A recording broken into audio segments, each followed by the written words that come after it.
Hi, my name is Ying, and in this episode we have with us again Jimmy from First Home Advisors, and Jimmy will be explaining to us more about the different types of estates as well as the types of properties that you can consider in purchasing. I'm sure a lot of viewers would like to know, when you are buying and purchasing a HDB flat, Yes. what are the pros and cons to a mature and non-mature estate? In the HDB estate, right, there's mature and non-mature estate. Now, as the name suggests, if it's mature, it means that there are a lot of amenities around the area. It's very convenient. There are a lot of the transportation network is up. It's easy and very accessible. So non-mature is a total opposite, right? But for mature estate, you just got to take note that because it's matured, the lease of those flats around the area, if you're looking at resale HDB flats, they are running low. Yeah, so every flat has got a 99 years lease. If you buy a brand new BTO, it starts from 99 years, then it runs down, right? If you buy a matured estate, which means the estate is already matured, the flats there, the leases are running low. So that's one thing probably you need to look out for, other than the prices. Of course, if you buy a flat in a mature estate, it costs you more, as compared to non-mature estate. And in terms of the considerations between buying a HDB flat and a condominium, can you share with us more about the advantages and disadvantages of that? The main difference between the HDB and the private property is that the HDB is heavily subsidized by the government, right? And 80% of our population, or rather Singaporeans, lives in a HDB flat. And the main goal for HDB is to provide affordable housing for the citizens, right? So if you have that points in mind, you will know that the property price for HDB is not going to escalate much. Having that in mind, then you will be able to understand the differentiation between the private residential and HDB. Now, if you buy HDB, you buy a brand new BTO, you pay at 400,000. After 5 years, when you are allowed to sell, when you fulfill the MOP, right, you can probably sell at slightly above 400,000. Right, you will still make a profit. Now, but if you buy a resale HDB at 600,000, for example, at a certain estate, it can cost up to even $1 million. Right, we heard of HDB selling at $1 million.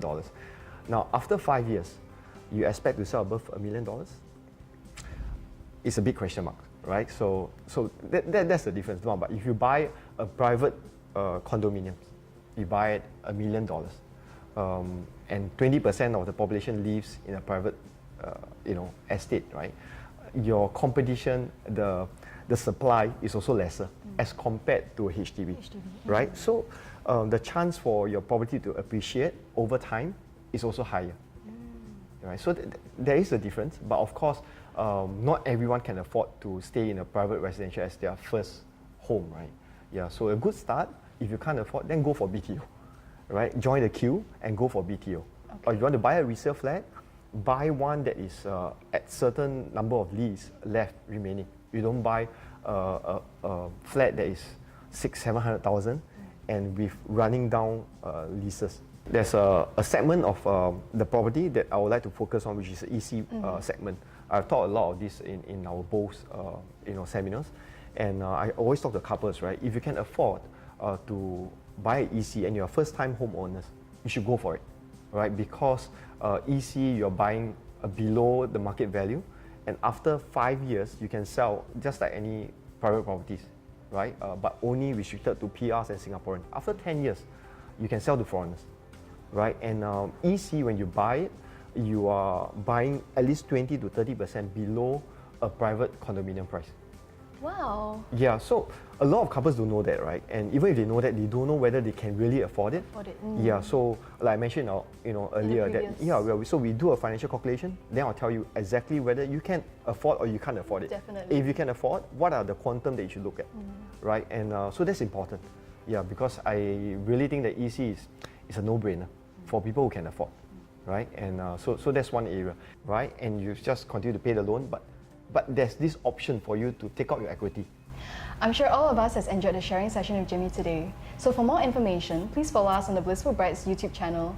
And if you like this video, remember to click on the like button below, as well as comment on what are some of the other questions that you may like us to answer.